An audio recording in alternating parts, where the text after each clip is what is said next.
요람에서 무덤까지 법이 필요한 순간 히어로, 법을 떠먹여주는 남자 조정식입니다. 법은 잘 몰라도 여러분의 법 감정은 잘 헤아립니다. 정상근 기자입니다. 세상만사 법대로 법해설 전문가 서혜진 변호사입니다. 히어로에만 있는 특파원 정샘입니다. 네, 반갑습니다. 날씨가 이제 진짜 추워져서 커피 온도도 많이들 좀 바뀌는 것 같은데 올라가고 있죠. 어떠세요? 우리 정상근 기자님 날씨 추워지면 따 드십니까? 드십니까? 저는 영상과 영화를 기준으로 추위와 더위가 갈리는데 아직까지는 좀 더운 편이어서 아직까지는 아로. 네, 영상이니까요. 아로 하고 있습니다. 서 변호사님은 어떠세요? 전 라떼를 마셔요. 따뜻한 라떼? 아이스 라떼를 아이스 라떼. 마셔요. 지금은 지금도 아이스 라떼. 아이스 라떼로 계속. 네네. 이집트 사람들은 무조건 뜨거운 것만 마시거든요. 근데 한국에 와서 아이스 아를 처음 먹어보게 됐어요. 네. 그래서 중독돼서 여름에는 무조건 겨울이면 뜨아. 사실 저는 뭐 1년 내내 아이스 아메리카노를 마시는 편인데 테이크아웃 하다가 잠깐만 이것도 변했네? 이거 달라졌네? 라는 걸 느꼈거든요. 네. 근데 이렇게만 얘기해도 우리 기자님은 눈치채실 것 같은데, 그렇죠? 지금 이 순간에 달라진 거 네. 겨울이 오면서 네. 커피숍에서 히터를 뜨기 시작했습니다. 네, 저 같은 사람들은 쥐약이거든요, 진짜. 그것도 맞는데 네. 제가 드리고 싶었던 말씀은 빨대 얘기입니다. 빨대. 네, 한창 우리 그 종이 빨대로 바뀌었다가 네. 아니 다시 또 플라스틱 빨대를 쓰더라고요. 눈치채셨어요, 다들? 이게 실제로 이제 환경 보호를 위해서 이 플라스틱 빨대에서 종이 빨대로 전환했던 한 유명 커피 프랜차이즈가 네. 지난 6월부터 다시 플라스틱으로 전환을 했습니다. 이 종이 빨대에 대한 소비자들의 불만이 높다라는 이유였는데 네. 뭐 종이이다 보니까 좀 음료에 두면 눅눅해지기도 하고 이게 또 맞아. 잘 구부러지기도 해서 좀 불편하다 뭐 그런 민원들이 있었던 것 같아요. 근데 이게 취지가 플라스틱 빨대가 좀 환경에 안 좋다. 그래서 종이 빨대로 제가 바뀐 걸로 알고 있는데 네. 그죠? 세미 씨 그렇지 않았습니까? 저도 그렇게 생각을 했는데 왜 네. 바뀌었을까요, 다시? 거북이 막 빨대 때문에 고통받는 네. 막 사진 이런 것들이 굉장히 좀 화제가 됐었었는데. 그 상징 같은 거였잖아요. 네. 이 플라스틱이 이 지구에 얼마나 큰 해악을 미치고 있는가라는 좀 여러 가지 좀 언론 보도에서 가장 광범위하게 썼던 사진이 바로 그 거북이 코에 박혀 있는 빨대 사진이었는데 네. 그런데 이 종이 빨대로 전환되면서 좀 일부에서 논란이 있었습니다. 종이 빨대는 플라스틱 빨대에 비해서 환경 보호에 효과적인가? 네. 라는 의문 제기들이 좀 있었어요. 실제로 뭐 세계 몇 개 나라에서 이 종이 빨대와 플라스틱 빨대를 비교해 봤을 때 이 종이 빨대가 플라스틱 빨대에 비해서 결코 환경 보호에 좋지 않다. 뭐 이런 결과가 나오기는 했는데 네. 그래서 이제 그린 워싱이라는 말도 생겼었죠. 그러니까 친환경이 아닌데 친환경인 척한다라고 해서 이런 말까지 이제 신조어까지 생길 정도였습니다만 근데 또 종이 빨대가 훨씬 더 환경 보호에 좋다라는 통계가 나오기도 하고 그래서 아직은 좀 분명한 기준이 잡혀 있지는 않은 상태인 것 같습니다. 그렇군요.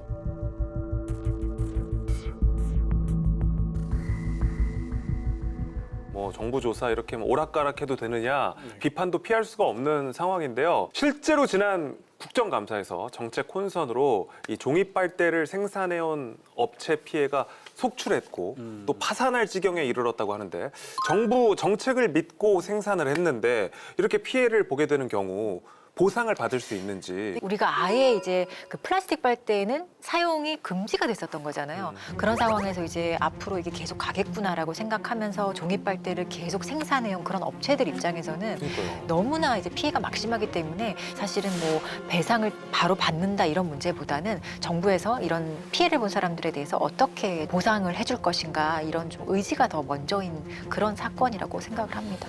환경에 안 좋다고 종이 빨대 쓰고 플라스틱 빨대 안 쓰는데 사실 그동안 우리 배달하면서 일회용기 엄청 썼잖아요. 이게 참 뭔가 싶기도 하거든요, 사실은. 네네. 우리나라 진짜 일회용기 많이 쓰는 것 같은데 재활용 또 분리 또 우리만큼 하는 데도 없는 것 같고 어때요? 우리 세미 씨가 네. 여기 한국에 와서 이렇게 생활해보니까 뭐 느끼는 게 좀 있습니까? 엄청난 차이가 있는 것 같아요. 제가 살았던 이집트나 제가 방문했던 뭐 중동 나라들에 비하면은 한국에서 분리수거라든지 이거는 엄격하게 잘 지켜지는 것 같은 느낌이 들어서 제가 봤을 때 한국은 많이 오히려? 앞선 상황인 것 같아요. 오히려 그래도 네. 좀 잘 관리가 되고 있는 잘 관리가 되고 있는 것 편이다라고 같아요. 네. 보시는구나. 아무튼 좀 적절한 조치를 취해야 될 텐데요, 그렇죠, 우리도. 네, 일단은 뭐 분명한 기준을 세우는 게 가장 중요할 것 같아요. 그래서 우리 환경부도 지난 4월부터 종이 빨대에 대한 환경 영향 측정을 시작을 했고요. 이 소비자원에서도 이 종이 빨대가 좀 어느 정도 좀 안전한지 뭐 여기에 대한 여부도 지금 조사 중에 있는 그런 상황입니다. 종이 빨대를 쓰지 않는 게 뭐가 그렇게 큰일이냐 할 수도 있겠지만 이로 인해서 피해를 보는 그 기업들도 많이 생기고요. 사람들도 생기고요. 정부의 정책이 신중해야 하는 이유인데요. 이런 일이 재발되지 않도록 우리 그 히어로들의 어깨가 무겁습니다. 더 열심히 검증해 볼 것을 저희도 약속드리면서 오늘의 입법 히어로를 만나보도록 하겠습니다. 30년 넘게 한 우물을 파다가 국회에 입성한 분인데요. 러우 전쟁이나 최근 미중 갈등에서 보듯이 국가 안보가 그 어느 때보다 중요한 시기입니다. 이분의 활약이 더 기대가 됩니다. 어떤 분인지 함께 만나보시죠. 의원님, 들어오십시오.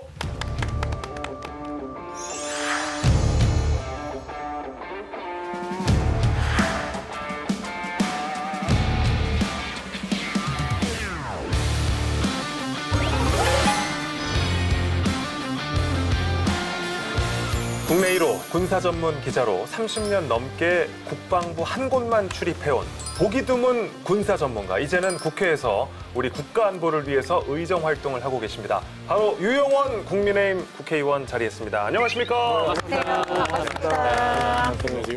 저희 또 히어로 시청자분들께도 인사 좀 네. 부탁드리겠습니다. 네. 안녕하세요. 국회 국방이 속해 있는 유용원입니다. 국회 방송의 대표 간판 프로그램인 히어로에 국민의힘 의원으로 처음으로 제가 나왔다고 그러는데 네. 정말 가문의 영광입니다. 그러니까요. 네. 또 돌아가셔서 네. 좋은 소문 좀 많이 부탁드리겠습니다. 네. 많이들 또 나오시게. 근데 이게 시청률이 적어도 유지되는 쪽으로 이게 나와야 되는데 오늘 네. 저희가 올리려고 모셨습니다. 네, 네, 네. 최대한 노력하겠습니다. 잘 부탁드리겠습니다. 네. 알겠습니다. 저희가 그 입법 검증을 이제 해야 되는데 하기 전에 유용원 의원에 대해서 조금 들여다봤습니다. 우리 정상근 기자가 수고해 네, 주시겠습니다. 유용원 의원님을 5글자로 줄이면 성공한 밀떡. 친근합니다. 네, 유용원 의원보다 좀 많은 분들이 유용원 기자 기억하시는 분들이 많습니다. 네. 특히 밀떡이라면 이분을 모르는 분이 없다라고 할 정도로 유명한 또 군사 전문가이시기도 한데요. 뜻밖에도 대학에선 경제학을 경제학을 전공하시고 경제학을 전공을 하셨는데 네. 어릴 때부터 이렇게 전쟁 영화를 좋아하셨다라고 알려져 있어요. 네, 좀 호전적으로 보이지 않습니까?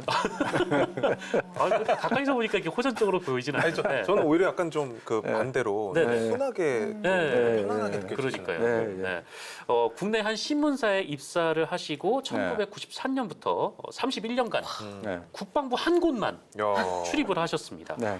국내 1호 군사 전문 기자이자 또 언론계에선 최장수 군사 전문 기자로 또 잘 알려져 있습니다. 근무 당시 46번의 특종을 터뜨려서 야. 네, 제가 4.6회가 안 되는 것 같은데 46회. 네네 46회의 특종을 터뜨리셔서 이 신문사 내 최대 특종상을 수상하시기도 하셨다고 하고 또 대표적인 특종으로는 지난 92년 육사 하나회 명단을 이야. 처음으로 그걸 우리 야, 네, 그렇습니다. 게다가 이 네. 기사만 쓰시는데 그치지 않고 유영원의 군사세계라는 국내 최대 온라인 군사 커뮤니티 사이트를 네. 2001년부터 와. 네, 2001년부터 그리고 너튜브 채널도 지금 10년 넘게 운영을 해 오고 계시고요. 지난 22대 총선에서 국민의힘 비례대표로 국회에 입성해서 지금 국방위원회에서 전공을 살려서 활동을 하고 계십니다. 정상근 기자님이 지금 조사를 해오셨는데 네. 사실이 아닌 부분, 바로 잡아야 될 부분이 있을까요? 하나의 명단은 이 월간지 기자할 때 이제 네. 썼었는데 보통 그 93년 1월호여서 93년으로 93년. 알고 계신데 실제로 92년 12월에 책이 나왔어요. 그래서 92년 그래서 제가 그 부분에서 특히 깜짝 놀랐어요. 순달 전달짜리인데 네. 되게 정확하시네. 네. 그것도 뭐 다 정확하게 다 사실이네요. 그럼. 네, 맞습니다. 그때 이제 그 전에 그 하나의 명단이 부분적으로 알려진 적은 있습니다. 풀 명단을 확인해서 이제 보도했다는 게 의미가 있었고 그 당시에는 뭐 영화 보셔서 보신 분은 아시겠지만 대통령부터 뭐 군수 내부 다 이제 하나 출신들이 네. 잡고 계실 때였죠. 어떻게 입수하셨어요? 그거는 무덤까지 갖고 해야 될 비밀인데. 네, 그거는 이제 흔히 얘기하는 말로 영업 비밀 중에도 굉장히 특급 영업 비밀입니다. 야, 그리고 또 눈에 띄는 게 지금 뭐 커뮤니티 2001년부터 그리고 너튜브 채널도 네. 10년 넘게면은 야, 이거 진짜 좀, 빨리 시작하셨네요. 좀 일찍 시작한 편입니다. 제가 사실은 기계치예요. 네. 네, 그래서 컴퓨터도 이제 사실 잘 못하고 그러는데 어쩌다 보니까 하여튼 그건 약간 얼리 어댑터처럼 돼서 유튜브도 이제 좀 일찍 시작한 편이고 거기에 뭐 자료 같은 거, 무기 자료 이런 것도 많이 넣고 좀 제대로 해야 되겠다 해서 시작을 했는데 그때만 해도 이제 그런 자료들이 별로 보편화되지 않았을 때여서 그래서 좀 빨리 이제 관심도 끌게 되고 이제 자리를 잡았던 것 같습니다. 하여튼 뭐 잠깐 들어봐도 상당한 내공이 엿보인다는 걸 아마 지금 시청자분들도 공감하실 텐데요. 유용원 의원의 이력 구체적으로 좀 살펴보겠습니다. 30년 넘게 군사 전문 기자로 활동을 하신 게 정말 대단하게 느껴지는데요. 근데 저도 뭐 언론사에 있었지만 네. 이 기자들이 출입처가 원래 좀 계속 바뀌잖아요. 바뀌죠. 예, 짧으면 근데 6개월, 뭐 길어야 한 2, 3년. 어떻게 그 바뀌죠. 30년 동안 국방 전문 기자로 출입처 한 곳만 이렇게 이게 뭐 든든한 백이 있거나 네. 아니면 뭐 그런 게 아니신가? 네. 그러니까 어떤 분은 그러더라고요. 네. 그 제가 속해 있던 회사 오너 잘 보인 거 아니냐. 뭐. 그러니까 이게 어떻게 이게 가능합니까? 근데 제가 재주가 없어서 잘할 때까지 하려다 보니까. 진짜요? 예. 어. 예, 제가 그래서 굉장히 럭키한 케이스다, 운이 좋다고 생각하는데 뭐 언론사뿐 아니고 어느 직장이든 자기가 원하는 부서 다 배치되는 거 아니잖아요. 그럼요. 예, 저는 입사할 때부터 이제 그런 희망을 피력을 했는데 다행히 회사에서 그게 받아주셨고 뭐 밀리터리 예. 룩만 입고 항상 뭐 출근을 하셨다든지 뭐. 그런 건 없고요. 네. 애들과 관련된 에피소드가 하나 있는데 기자들은 특징 중에 하나가 회사원과 다른 차이점 중에 하나가 기자는 제가 속해 있던 회사로 출근하는 게 아니고 자기 담당 출입처라고 그러죠. 거기로 출근했다 퇴근합니다. 저는 계속 93년부터 국방부로 출근해서 국방부에서 퇴근한 거예요. 그 어느 날 이제 제 집사람이 선생님 면담하러 갔는데 선생님이 그러더래요. 그 누구 아빠 직업이 혹시 군인이시냐고. 아니요, 저 신문 기자인데요. 예. 근데 왜요? 그랬더니 아니 거기에 그 저기 뭐 자기 아버지 직업 쓰는 란에 제 애가 국방부라고 썼는데 국방부. 그 회사 신문사로 뭐 됐다 뭐 이런 얘기는 별로 못 들어본 거예요. 그래서 하여튼 뭐 그런 일도 있었어요. 아니 근데 국방부에 거기 네. 30년 출입을 하셨으면 네. 사실 30년 기간이라면 네. 진짜 뭐 예를 들어 장교로 들어왔다면 네. 장군 달고도 나갈 수 있는 기간이잖아요. 네. 그래서 아마 에피소드가 많은 것 같아요. 그냥 뭐 나이가 어렸던 친구가 갑자기 뭐 되게 네. 높은 사람이 된다든지. 네. 국방장관 겪은 분이 20명, 딱 20분이에요. 그리고 장군님들은 정확히 카운트가 안 됩니다. 근데 하여튼 1000명은 넘을 것 같아요. 근데 1000명 얘기하니까 잘 믿기지 않죠. 은하수네요. 리얼리 하는 분도 있는데 있잖아요. 뭐. 야, 너는 나를 모르지만 나는 너를 잘 알고 있다. 뭐 이제 그런. 그렇구나. 아니 워낙 오래 한 곳에 계셨어요. 네. 우리 유용원 의원 과연 군사 전문가로서 우리 국방 안보와 군인 처우 개선을 위해서 어떤 의정 활동을 하셨는지 입법검증본부에서 확인해 보겠습니다. 첫 번째 검증 법안은 바로 이겁니다.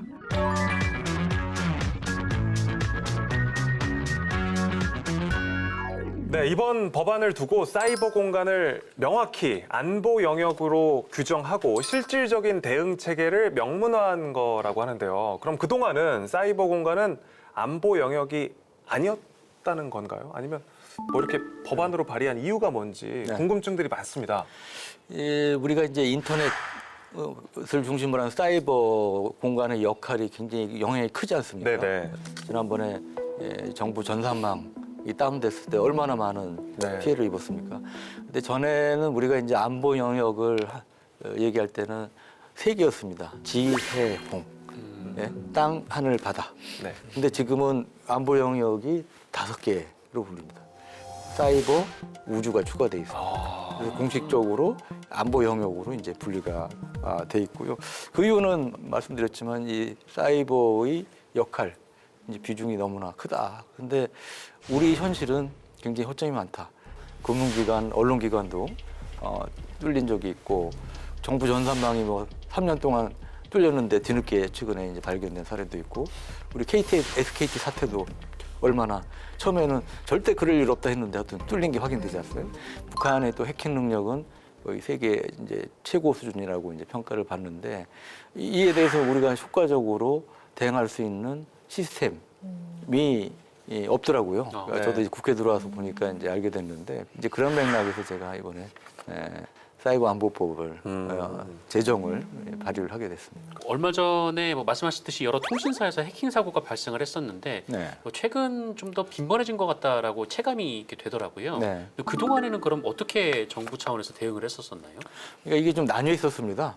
뭐 일부 군 관련된 건 국방부 중심으로, 군의 이제 사이버사라든지 그리고 이 전반적인 민간이나 이쪽은 정부는 이 국정원에서 하고. 그런데 국정원이 사실은 컨트롤 타워 역할을 현실적으로 했어야 되는 측면도 있는데 거기에 대해서 좀 견제도 있고 그러다 보니까 이 컨트롤 타워가 없는 거예요. 근데 이 사이버 대응은 저는 오케스트라와 같다고 생각합니다. 정부라든지 업체라든지 다른 민간 뭐 이런 쪽에서 종합적으로 서로 협력해서 유기적으로 오케스트라 화음 내듯이 협업이죠. 협업을 해야 되는 거고. 그럼 오케스트라에서 제일 중요한 게 뭡니까? 지휘자죠. 그걸 이제 영어로 얘기하면 컨트롤 타워가 되겠죠. 네. 그래서 우리 그 사이버 대응에 있어서도 컨트롤 타워가 중요하다. 사이버 안보 법안 다른 많은 네. 의원들도 네. 발의를 했던 걸로 알고 있는데 유용원 의원께서 발의한 법안의 좀 핵심적인 내용도 궁금합니다. 역시 우리나라에서 제일 힘있게 관리할 수 있는 데는 어디겠습니까? 대통령실이겠죠. 네. 그래서 대통령 직속의 국가 사이버 안보위원회를 만들고, 그다음 실제로 움직이는 역할은 이제 국정원 산하의 사이버 안보센터를 만들어서 투트랙의 이제 컨트롤 타워를 만드는 게 이제 핵심적인 것이고요. 그래서 이를 통해서 사이버 공격 대응에 필요한 그 정부 부처 간의 정보 공유 시스템이라든지 민간 또 정부와 민간 간의 것도 필요하지 않겠습니까? 뭐 통신사가 해킹을 당했을 때 그때 굉장히 확인하고 있는데 시간이 오래 걸렸어요. 국정원에서 나서서 했으면 바로 할 수 있었는데 제가 그때 국정원 고위 관계자를 만나서 왜 국정원 가만히 있냐 여쭤봤어요. 그랬더니 국정원에 공식 요청을 하지 않으면 개입을 할 수 없다는 그러더라고요. 이제 그런 이제 한계를 좀 해소하는 이제 그런 내용들을 좀 포함을 했습니다. 컨트롤 타워가 있어야 된다. 네. 그리고 민관군이 네. 좀 유기적으로 일을 할 수 있는 환경을 네. 만들 수 있도록. 전체 다 포괄하자면 이제 민관군, 산학연 이 같이 이제 움직이는. 그러면 이제 완벽한 오케스트라가 될 수 있겠죠. 네. 계속 뭔가 발의는 됐었는데 한 네. 번도 통과된 적이 없는데 네. 기존의 법안들하고 지금 의원님이 내신 법안하고 좀 어떤 가장 큰 차이가 있는 지점이 있을까요? 대통령실과 국정원으로. 해서 교통 정리를 한 게 이제 차이점이고 그래서 그동안 이제 통과가 안 된 이유는 국정원에 무게 중심을 줄 것이냐 뭐 근데 여기에 대한 또 정치적인 그 여야 또 입장 차이 같은 게 있지 않았습니까? 이제 그런 거에 의해서 이제 통과가 안 된 측면도 있고요. 이제 민주당이 또 여당이 됐고 그렇기 때문에 여야 간에 큰 이견이 없을 수 있겠다 이렇게 기대를 합니다. 이 의원님 얼마 전에 그 통신사에서 사고가 터졌을 때 네. 있잖아요. 과학기술정보통신부에서 그 관리 감독하는 주무 부서인 걸로 아는데 네. 그러면 사이버 안보와 관련해서 국방부에서 하는 역할은 무엇일까요? 이제 국방부는 주로 이제 군도 보면 굉장히 조직이 큽니다. 그리고 사이버 사령부라고 있는데 네. 거기서 이제 주로 관련된 사이버 방어 관련된 그런 업무를 맡고 있고요. 방산업체들 있잖아요. 방산업체에도 기밀이 많죠. 우리 뭐 잠수함이나 KF-17 같은 전투기 북한 입장에서 당연히 그 해킹해서 뭐 자기 신무기 만드는데 활용하려고 그러지 않겠습니까? 이제 그런 부분들은 아무래도 국방부 이 군 관련 기관에서 사이버 관련된 업무를 이제 맡을 수밖에 없습니다. 이게 지금 인공지능 기능 기술 같이 이제 좀 기술들이 좀 고도화되면서 뭐 개인정보 유출도 좀 걱정이 되지만 네. 네. 이 국방력에 있어서 뭐 해킹 공격이 들어오는 거 아닌가 네. 좀 이런 우려가 되고 있어요. 그래서 그러니까 기술을 빼가는 것 외에 좀 어떤 형태의 사이버 공격이 좀 존재할 수 있을까? 북한을 기준으로 보면 북한의 사이버 공격 주 타겟이 바뀌었습니다. 그러니까 과거에는 이제 군사기밀 같은 걸 빼는 게 주목적이었다면 이제 얼마 전부터는 돈 버는 거. 실제로 우리나라뿐 아니고 해외의 암호화폐 업체도 해킹해서 벌어들인 돈이 수조 원에 달한다고 이렇게 알려주고 있습니다.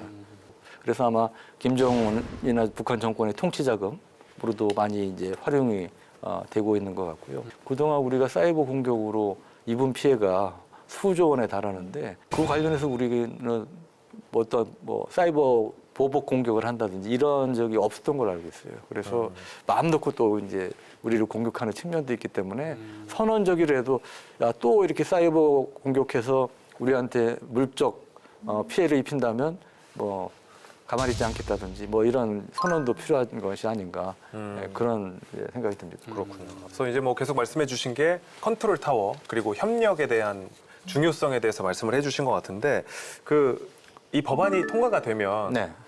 사이버 공격에 대해서 우리가 좀 안심을 할 수 있을까요? 뭐 10사람이 도둑하는 잡기 힘들다고 그러지 않습니까? 이게 창과 방패의 형태로 발전하고 있다고 봅니다. 무기도 그렇고요. 사이버도 마찬가지. 프로그램이나 뭘 만들면 이를 뚫을 수 있는 또 더 날카로운 창이 이제 나오는 거죠. 그래서 100% 막을 수 있다는 절대 장담할 수 없다고 봅니다. 네. 자, 이렇게 유용원 의원님과 이야기 나눠봤습니다. 없는 또 이야기는 안 하시는 것 같고요. 그죠? 네. 네. 30년 최장수 군사 전문 기자 출신의 국회의원 유용원 의원의 두 번째 검증 지금부터 가보도록 하겠습니다.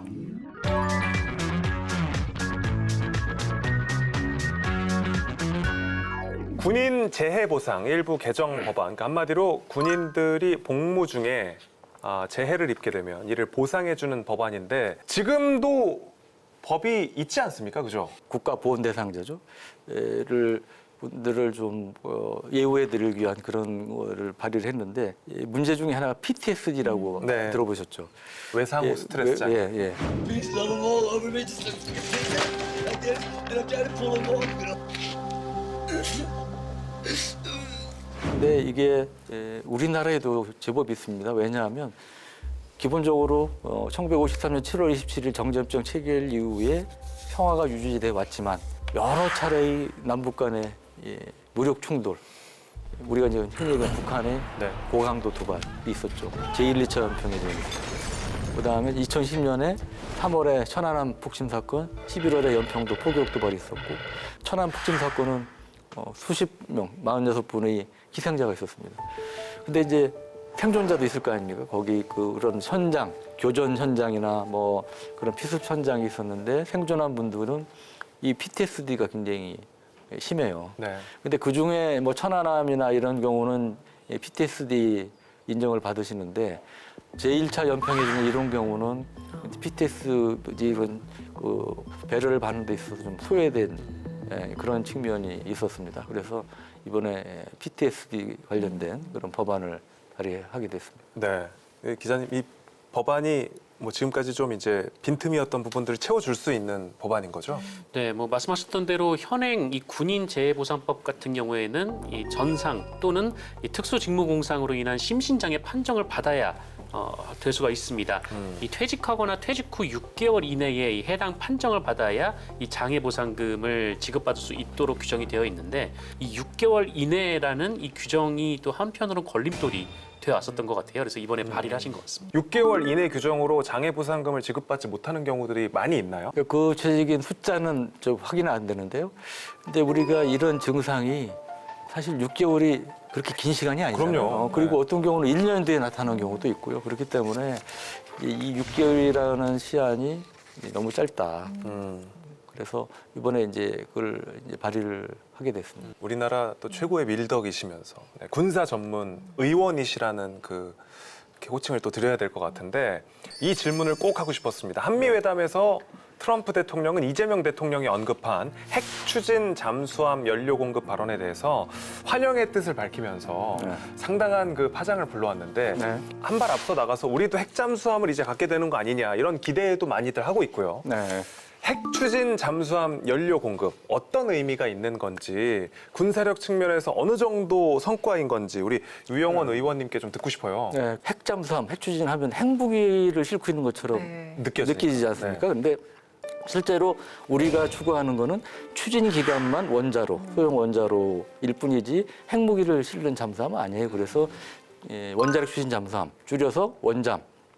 이렇게 표현하는 게 이제 정확한 표현이고요. 재래식 잠수함은 이제 보통 디젤 전지 방식으로 이제 운용이 되는데 이거는 배터리로 이제 움직입니다. 네. 그런데 이 배터리 그러면 쓰면 방전이 될 거 아닙니까? 그럼 충전하기 위해서 엔진을 이제 가동을 해야 되는데 엔진 가동하려면 뭐가 필요해요? 공기가 필요하죠. 물속에 공기가 없지 않습니까? 그러니까 전에는 하루에 한 번 정도 물 수면 가까이 올라와서 스노클이라고 쉽게 하면 공기통 같은 거를 물 위로 내밀고 엔진을 가동해서 다시 배터리를 충전한 다음에 내려가고. 물속으로 들어가는. 그걸 이제 보통 전에는 구형을 하루에 한두 번 했어야 되는데 그러면 이 공기통이 쇠 붙이잖아요. 네. 그러니까 레이더나 이런 데 발견될 수 있는 걸리고. 거죠. 예. 우리 이제 도산 안창호 함 같은 이제 장보고 3급 신형 잠수함은 이거 하루 이틀이 아니고 3주 동안 물속에 있을 수 있습니다. 그 AIP라고 해서 신형 장비를 갖춰서 최대 3주 있을 수 있는데 그래서 하여튼 3주에 한 번 정도는 떠야 된단 말이죠. 근데 원자력 잠수함은 이론상으로는 무제한, 한없이 물속에 있을 수 있습니다. 예, 굳이 뭐 배터리 충전하고 이럴 필요가 없기 때문에 원자로만 가동되면 있을 수가 있는 거죠. 이 물속에서 작전할 수 있는 그 자막 능력이라고 하는데 그게 훨씬 뛰어나다. 그런 면에서 이제 전략 무기로 이제 표현이 되는데 문제는 이제 북한이 우리보다 여러 가지 뭐 재래식 무기는 떨어지는데 원자력 잠수함을 지금 건조를 하고 있어요. 그래서 지난 3월에 그야말로 맛배기로 전체가 아니고 아랫부분만 김정은이 쫙 이렇게 둘러보는 걸 공개를 했어요. 그런 원자력 잠수함에 대응하는 거는 재래식 잠수함은 한계가 있습니다. 그래서 원자력 잠수함이 이제 필요하게 됐고, 근데 우리가 이제 원자력 잠수함을 개발 연구한 거는 한 30년 되는데 몇 번 미국이 요청됐지만 거절당했는데 이번에 트럼프 대통령이 뜻밖의 트럼프 스타일로 오케이. 아니 그 트윗 네, 딱 네. 보셨을 때 느낌이 어떠셨어요? 깜놀했죠. 여간하여튼 큰 물고가 트인 의미가 있는 거는 맞습니다. 네. 이 과거에도 이제 핵잠수함 추진이 좀 이루어졌을 때 그걸 또 단독 보도했던 기자가 또 유영원 기자로 맞습니다. 또 그래서 알려져서 제가 뭐 매국노 소리도 듣고요. 그다음에 그 기사 쓴 다음에 미국에 뭐 일가족이 망명했다 뭐 이런 것도 소리도 듣고 엄청 제가 이제 공격을 받았는데 사실 관계를 좀 말씀드리면 엠바고 깬 건 아니고 이제 상당히 비밀리에 추진되고 있던 걸 제가 취재를 해서 쓴 거고요. 원자력 잠수함이 비싸요. 그래서 그 당시로도 한 3, 4조 이상의 돈이 드는 그런 사업이다 보니까 이 국방 예산은 한정돼 있고 그러면 해군의 경우는 이 수상함정, 이지스함 같은 수상함정이 있고 물속으로 다니는 잠수함이 있잖아요. 그러면 원자력 잠수함을 건조하면 일부 수상함 건조할 예산이 줄어들 수 있고 하여튼 그래서 좀 견해 차이가 일부 있었고요.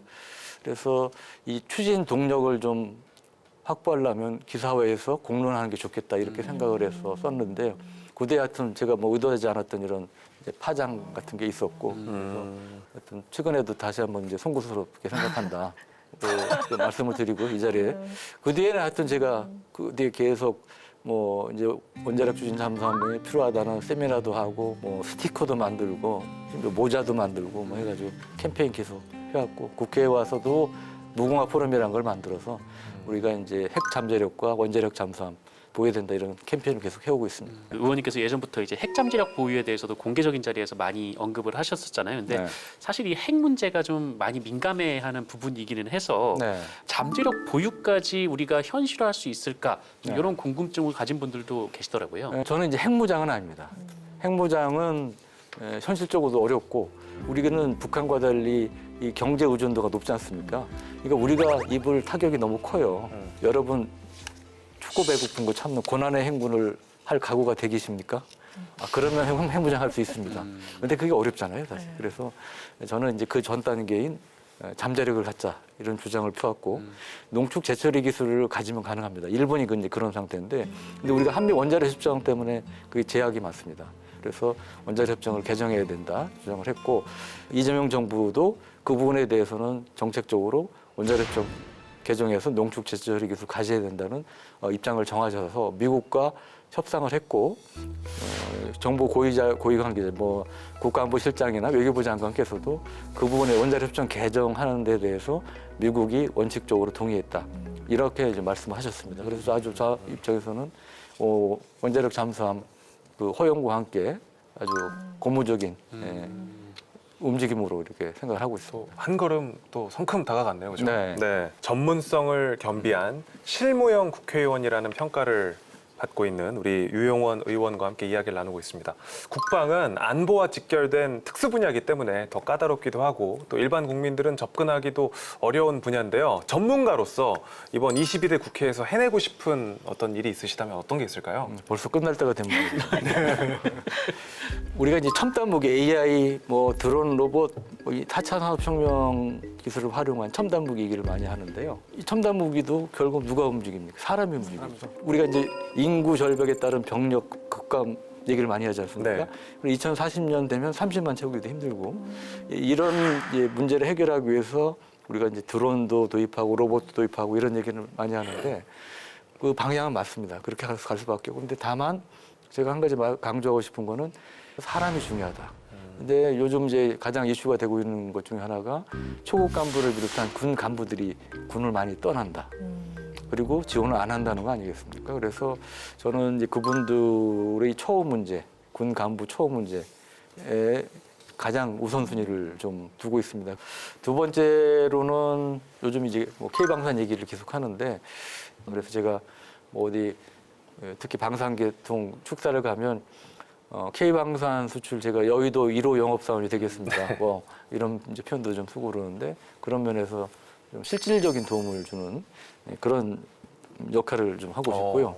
세 번째로는 이 농축 제처리 기술 확보, 그다음에 원자력 추진 잠수함. 큰 물꼬는 트여졌으나 아직 완전히 끝난 게 아닙니다. 넘어야 될 산들이 많이 있기 때문에 그런 면에서 좀 역할을 하고 싶고요. 제가 4년 내에 만들 수는 없겠으나 그런 걸 개선하는 데 있어서 조그마한 흔적이라도 남길 수 있으면 저는 제가 할 수 있는 일을 그래도 많이 했다. 그렇게 생각을 합니다. 자, 22대 국회에서 꼭 또 포석을 좀 잘 깔아주셨으면 좋겠다. 네. 그런 말씀을 좀 드리면서 저희들 마지막 질문인데요. 네. 이제 다음 그 출연하실 네. 의원님을 좀 추천해 주시면 감사하겠는데. 그 계실까요? 저희 같은 국방위 소속이신데 네. 그 황희 의원님이 계십니다. 네네. 전에 이제 문체부 장관님도 하셨고 네. 저하고 이게 가장 또 대화가 잘 통하시는 분 한 분입니다.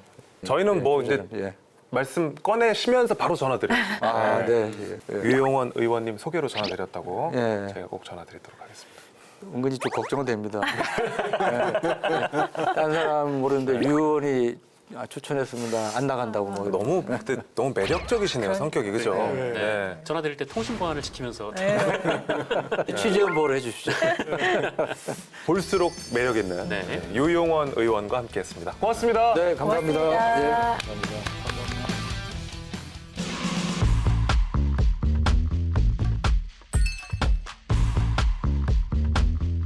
합법대 위법, 알쏭달쏭한 현장, 놓치기 쉬운 생활 속 법률 시원하게 풀어드립니다. 히어로의 사건 수첩. 자, 오늘도 AI 그림을 통해서 논란이 된 상황을 함께 만나보도록 하겠습니다. 어떤 일인지 오늘의 사건 수첩 보여주십시오. 자, AI로 만든 사진이 한 장 떴고요. 자, 여기서 어떤 부분이 문제인 것 같은지 우리 서 변호사님, 세미 씨 네. 아시겠어요? 이사 가는 집 같은데요. 아닌가? 그러게요. 아니면 막- 많고. 짐이 너무 많은데. 막 이사 온 집 아직 풀기 전. 일단 저 택배 상자들이 눈에 띄시죠? 네, 이 저것만 보면은 뭐가 위법인지 좀 파악하기 쉽지 않으실 텐데 동작 힌트를 보여드리겠습니다. 네, 잘 보세요. 네. 아시겠습니까? 스마트폰 누르기. 오늘 힌트가 조금 약한 것 같기도 하고 예. 조금 헷갈리기도 한데. 네네. 예. 또 요거만 보고는 좀 어려우실 어려워요, 수도 있으니까 어려워요. 네. 두 번째 힌트 제가 이제 내드리겠습니다. 저기 사진의 그림에 보시면 네. 땡땡 목록이 있는데 저기서 땡땡을 맞추시는 거예요. 아, 그러네요. 이제 범위를 좁혀보자면 저기입니다. 목록. 두 번째 힌트는 택배. 네, 택배. 관련 키워드입니다. 네. 택배 뭔지 아시겠어요? 아, 그렇다면 답은 한 가지죠. 그래요? 네. 어. 네. 뭐예요? 반품. 반품. 반품. 오. 반품하는 거 아니에요? 전부 다 사가지고. 근데 뒤에 오늘- 제가 비읍 피읍으로 제가 힌트 드려야 되는데 반품이라고 하시면 너무 일찍 맞췄어요. 맞춰버리시면 어떡해요. 문제를 그래서- 반품해 지금 버리셨네요. 세 번째 초성 힌트 내려고 제가 지금 얼마나 기대하고 있었는데. 눈치 빨라도 너무 빠르신 것 같아요. 맞춘 걸 어떻게 하겠습니까? 오케이, 예. 아니, 뭐 틀릴지도 몰라요. 네. 예. 아, 예. 과연 정답이 맞을지 오늘의 법률 포인트 짚어보겠습니다.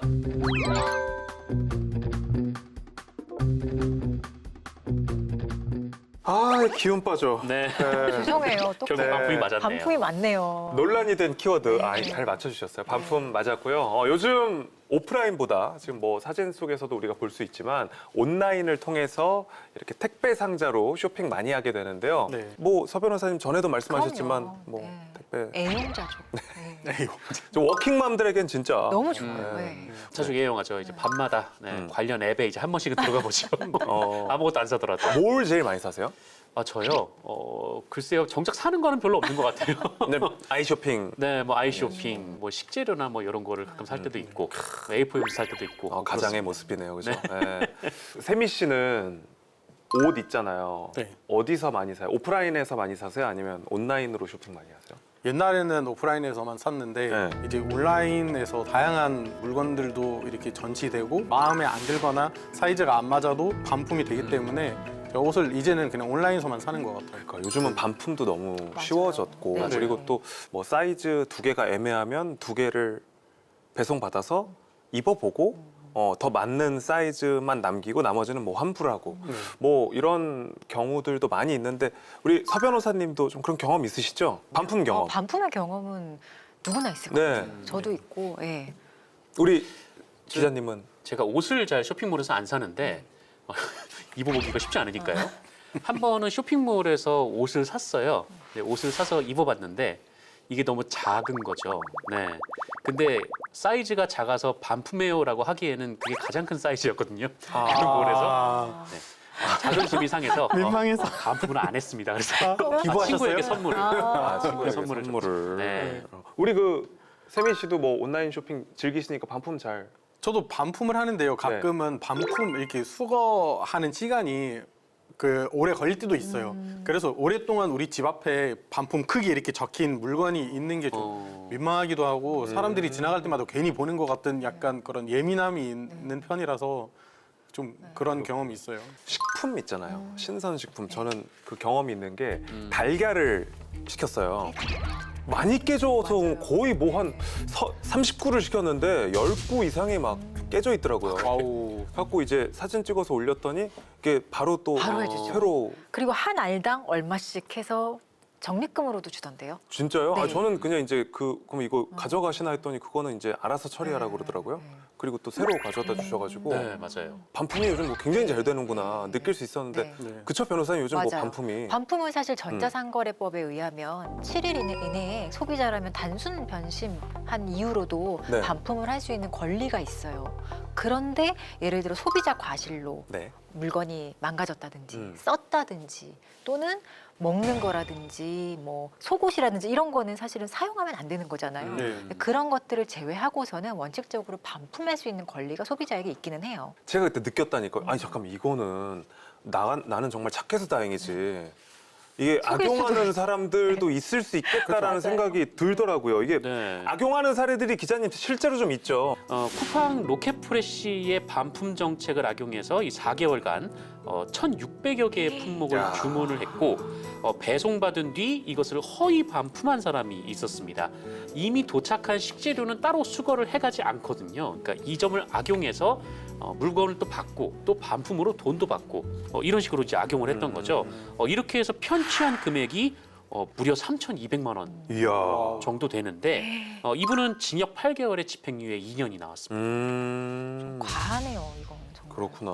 뭐 뿐만 아니라 이제 그 명절 전후에 이제 아이들 한복을 많이 차지. 얘기 많이 들었어요, 저. 들었어요. 네, 근데 저도 아들이 있지만 얘가 한복을 한 번 입으면은 내년 되면 사실 못 입거든요. 작아지고. 빨리 크니까. 쑥쑥 크니까. 그러다 보니까 이 반품 정책을 악용하시는 분들도 있는데 한복을 받고 아이에게 한 번 입히고 명절이 지나면 그걸 또 그대로 반품해서 돈으로 돌려받고. 그러니까 이거 내년 설에도 우리가 좀 봐야 돼. 애기들이 예쁜 한복 입고 왔는데 밥 먹을 때 좀 지나치게 이렇게 막 얼른 벗어라고 옷을 갈아입힌다. 근처만 가도 거기로 들어가지 마. 네. 이러면은 우리가 좀 잘 이제 의심을. 네. 하여튼. 옛날에 뭐 예능에서도 환불 원정대에서 그러니까 오프라인 그 환불은 이제 대면을 하고 하다 보니까 사실 좀 이제 어려움도 있고 네. 오히려 맞아요. 정당한 상황에서도 환불을 잘 못 받고 뭐 이런 일이 있었는데 이게 비대면이 되다 보니까 오히려 이걸 악용하는 분들이 많이 늘어나고 있는 거군요, 지금. 네, 그렇습니다. 뭐 네. 반품을 해도 직접 그 배송하시는 분께서 가져가시니까 네. 불편함도 없고 그렇죠. 근데 저렇게 이렇게 한 번 쓰고 반품한 그런 제품들이 다시 재판매되면 어떻게 되나요? 그러니까 그걸 네. 누가 사는 거 아니에요, 또. 그렇죠. 내가 만약에 이 물건을 산다면 좀 속상하지 않을까요? 그렇죠. 예를 들어 막 진짜 새 옷인데 향수 냄새가 난다. 아, 너무 불쾌해. 저는 그런 경험 있었어요. 주머니에 네. 영수증이 아, 들어있는 거예요. 뭐야?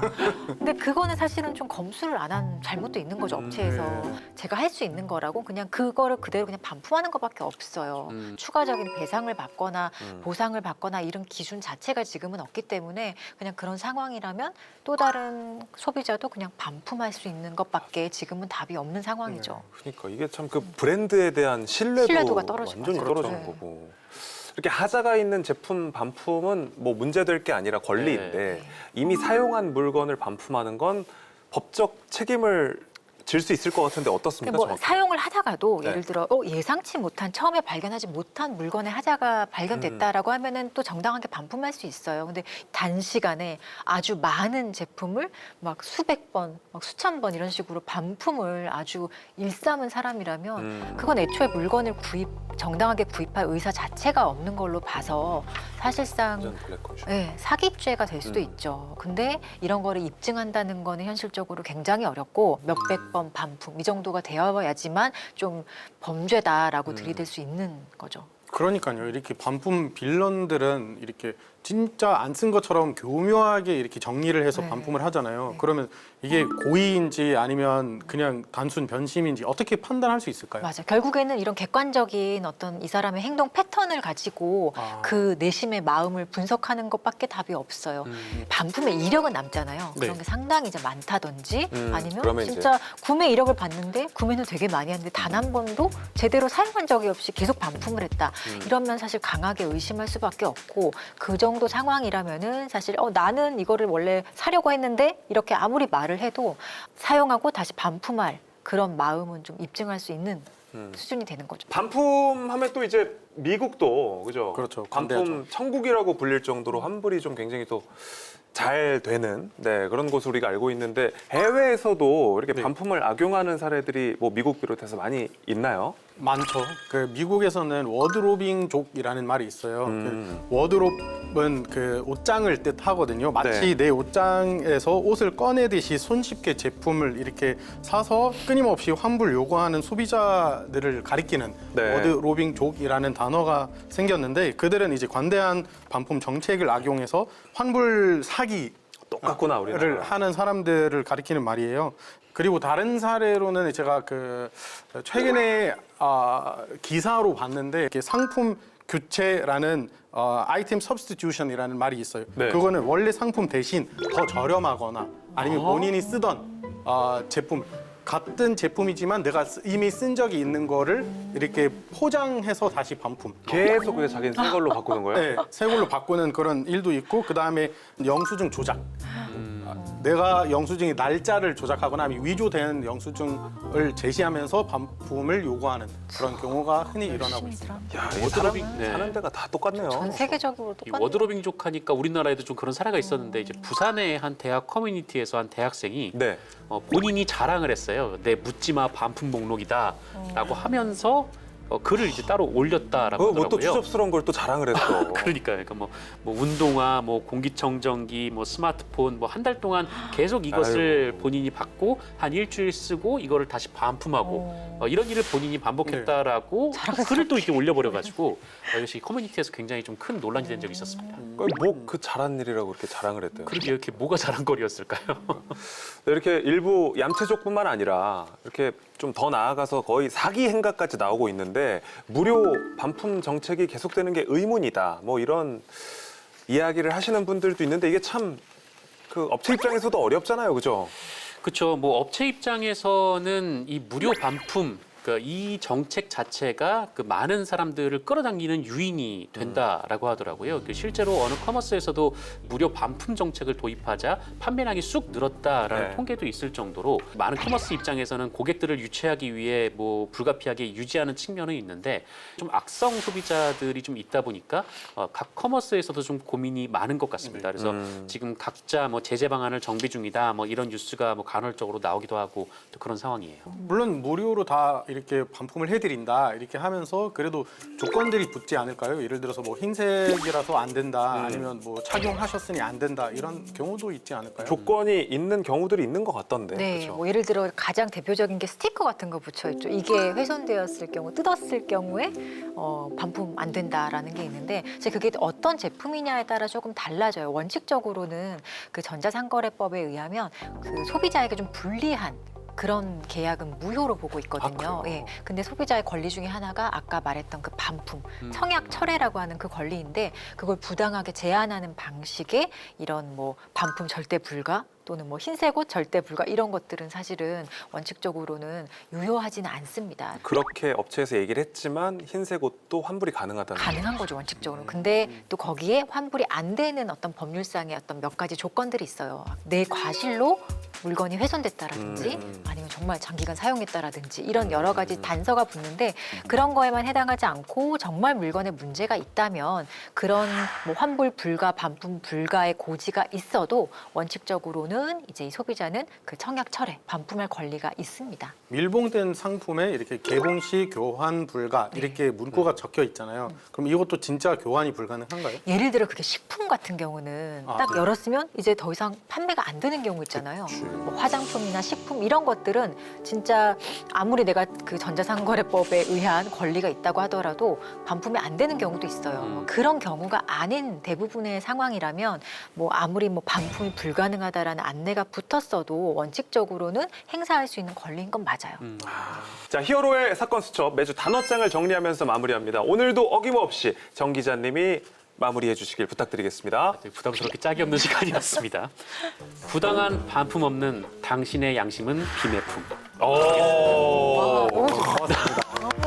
박수 치지 마세요. 매주 이렇게 부담스럽다 하시면서 네, 이렇게 또 치지 마세요. 멋진 문장을 또 만들어 내시니까 네. 다음 주를 기대하겠습니다. 다음 주에 얼마나 멋있게 단어장을 또 써주실까. 아직 영상이다 보니까 땀이 이렇게 나나 봐요, 제가 지금. 네.